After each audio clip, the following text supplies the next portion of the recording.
Now to another issue. I want to give an update on my efforts to end the crisis in Gaza.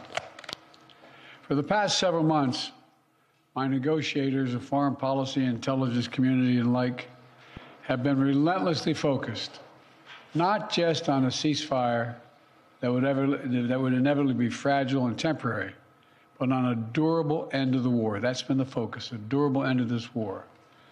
One that brings all the hostages home, ensures Israel's security, creates a better day after in Gaza without Hamas in power, and sets the stage for a political settlement that provides a better future for Israelis and Palestinians alike. Now, after intensive diplomacy carried out by my team, and my many conversations with leaders of Israel, Qatar, and Egypt, and other Middle Eastern countries, Israel has offered a comprehensive new proposal.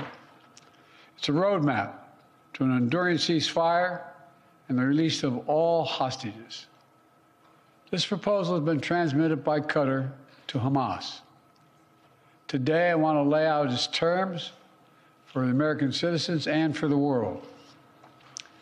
This new proposal has three phases. The first phase would last for 6 weeks.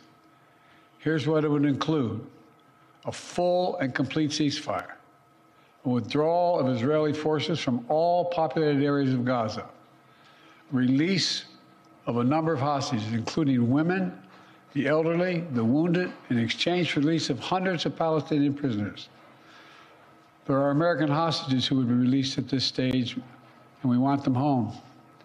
Additional, some remains of hostages who have been killed would be returned to their families, bringing some degree of closure to that terrible grief. Palestinians, civilians, would return to their homes and neighborhoods in all areas of Gaza, including in the north. Humanitarian assistance would surge, with 600 trucks carrying aid into Gaza every single day.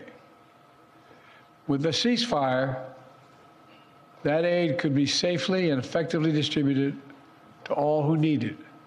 Hundreds of thousands of temporary shelters, including housing units, would be delivered by the international community. All that and more would begin immediately. During the 6 weeks of phase one, Israel and Hamas would negotiate the necessary arrangements to get to phase two, which is a permanent end to hostilities. Now, I'll be straight with you.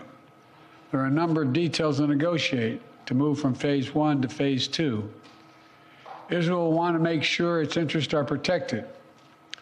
But the proposal says if the negotiations take longer than 6 weeks, for phase one, the ceasefire will still continue as long as negotiations continue.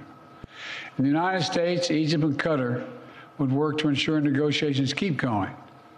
All agreements, until all the agreements are reached and phase two is able to begin. Then phase two, there'd be an exchange for the release of all remaining living hostages, including male soldiers. Israeli forces would withdraw from Gaza, and as long as Hamas lives up to its commitments, a temporary ceasefire would become, in the words of the Israeli proposal, the cessation of hostilities permanently, end of quote. Cessation of hostilities permanently. Finally, in phase three, a major reconstruction plan for Gaza would commence, and any final remains of hostages who've been killed would be returned to their families. That's the offer that's now on the table, and what we've been asking for. It's what we need. The people of Israel should know they can make this offer without any further risk to their own security because they've devastated Hamas forces over the past 8 months.